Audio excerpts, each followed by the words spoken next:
Esta es Asia Oriental. Aquí encontramos a China, Japón, Corea y Taiwán. Una región que concentra una gran parte de la población, la economía y la influencia política mundial.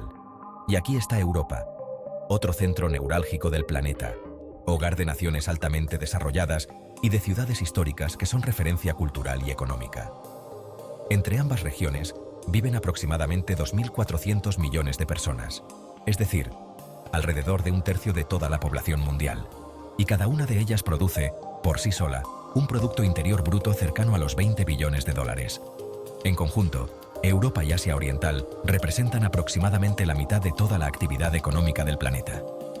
Son, sin lugar a dudas, dos de las zonas más desarrolladas, más densamente pobladas y más interconectadas comercialmente de la Tierra.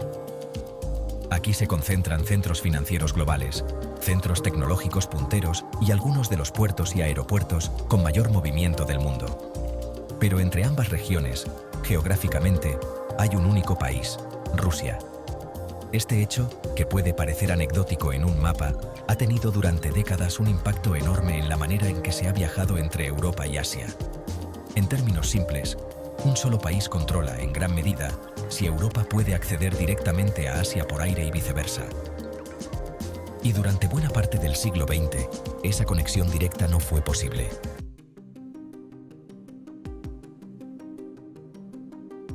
La barrera soviética. Durante la Guerra Fría, la Unión Soviética, desconfiada y hermética, prohibió casi por completo que aviones de aerolíneas no soviéticas sobrevolaran su territorio. La medida era tanto política como estratégica. El control de su espacio aéreo se consideraba un asunto de seguridad nacional. El resultado fue que los vuelos entre Europa y Asia tenían que buscar rutas alternativas, mucho más largas y complicadas.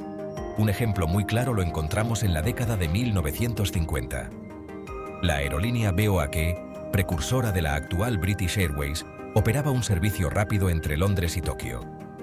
Ese vuelo despegaba de Londres a las 10 de la mañana de un viernes y realizaba una larga cadena de escalas: Roma, Beirut, Bahrein, Karachi, Calcuta, Rangún, Bangkok y Manila, antes de aterrizar finalmente en Tokio a las 6 de la mañana del domingo.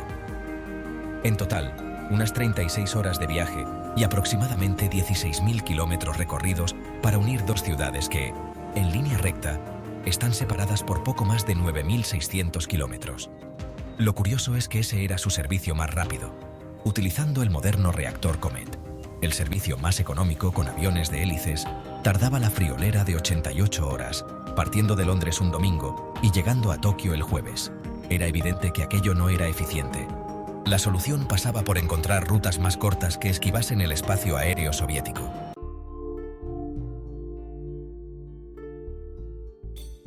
El descubrimiento del Ártico como atajo. La compañía SAS, Scandinavian Airlines System, fue pionera en desarrollar rutas comerciales que atravesaban el Ártico. Al principio, estas rutas se usaron para acortar los trayectos entre Europa y la costa oeste de Estados Unidos. El reto técnico era enorme. En las latitudes extremas del norte, las brújulas magnéticas dejan de ser fiables porque las líneas del campo magnético terrestre se distorsionan. Además, los sistemas de navegación inercial de la época no estaban diseñados para cálculos cercanos al Polo Norte. Fue necesario diseñar y probar nuevos métodos de navegación, basados en giroscopios y en observación astronómica, así como en radioayudas adaptadas para esas latitudes. Por aquel entonces, ningún avión comercial tenía autonomía suficiente para volar sin escalas desde Europa a Los Ángeles o San Francisco. SAS ideó un plan: volar desde Copenhague, hacer una parada en Kangerlussuaq, en Groenlandia, y luego en Winnipeg, Canadá, antes de llegar a Los Ángeles. Esto redujo un viaje de 36 horas a tan solo 22. El éxito de SAS demostró que las rutas polares eran seguras y económicamente viables. Otras aerolíneas siguieron el ejemplo, no solo hacia América, sino también hacia Asia.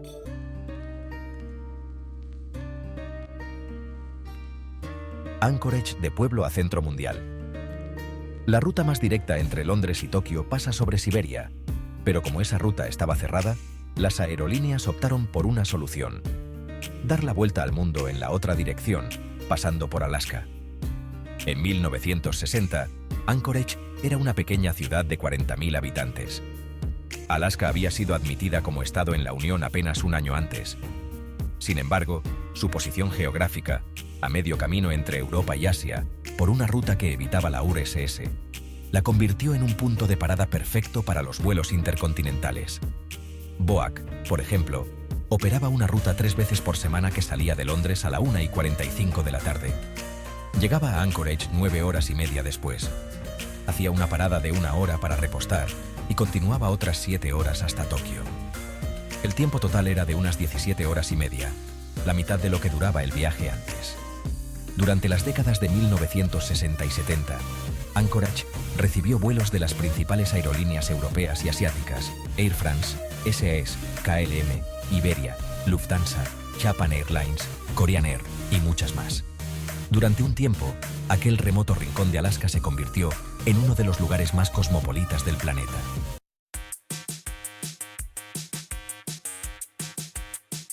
Avances técnicos y la apertura rusa. En 1983, Finnair logró operar un vuelo sin escalas entre Helsinki y Tokio sobrevolando el Polo Norte, en espacio aéreo internacional. Este vuelo duraba 13 horas, más que la ruta vía Anchorage, pero evitaba escalas. La verdadera revolución llegó en 1991, con la caída de la Unión Soviética. Rusia empezó a conceder permisos de sobrevuelo sobre Siberia. Para ello, tuvo que modernizar su control aéreo y adaptarlo al inglés, el idioma universal de la aviación. En cuestión de meses, las aerolíneas cambiaron sus rutas para atravesar Siberia, ahorrando combustible y tiempo.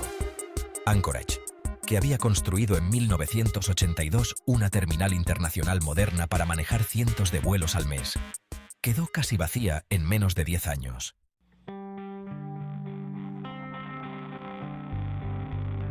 El negocio y la política del cielo. Sobrevolar Siberia ahorra tanto a las aerolíneas que éstas están dispuestas a pagar grandes sumas. Se estima que las tarifas de sobrevuelo pueden añadir hasta $100 al precio del billete de cada pasajero en rutas Europa-Asia. Rusia no ha firmado el acuerdo de tránsito de la Organización de Aviación Civil Internacional, lo que significa que puede decidir qué aerolíneas y qué países tienen acceso. Y ese acceso se ha usado como herramienta política. En 2014, en respuesta a sanciones de la Unión Europea, Rusia amenazó con cerrar su espacio aéreo. En 2017, hizo lo mismo con aerolíneas holandesas. Y en 2018, insinuó restricciones contra aerolíneas estadounidenses por acciones militares en Siria. Además, suele aplicarse una norma no escrita: solo una aerolínea por país europeo recibe permiso para sobrevolar Siberia.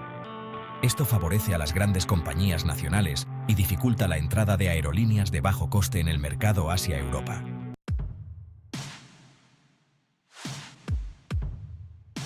El bloqueo a las aerolíneas low cost.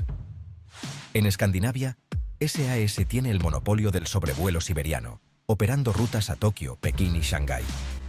Norwegian Air, una de las mayores low cost del mundo, ha intentado conseguir esos permisos para volar a Asia sin escalas, pero siempre se le ha denegado.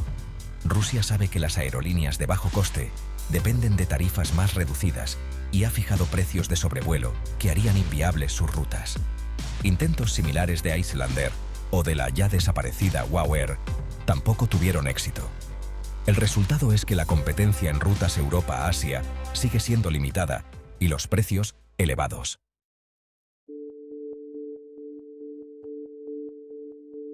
Conclusión. A pesar de estas limitaciones, el simple hecho de poder volar sobre Siberia hoy en día ahorra millones de horas de viaje y toneladas de combustible cada año.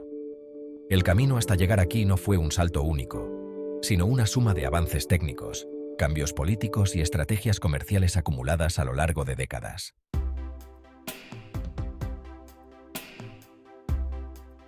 Y así es como un solo país, su geografía y su política han marcado durante décadas la manera en la que Europa y Asia se conectan por aire. Si este vídeo te ha resultado interesante, dale un me gusta, suscríbete y activa la campanita para no perderte el próximo capítulo donde seguiremos explorando cómo la geografía y la historia siguen influyendo en nuestro mundo actual. Nos vemos muy pronto.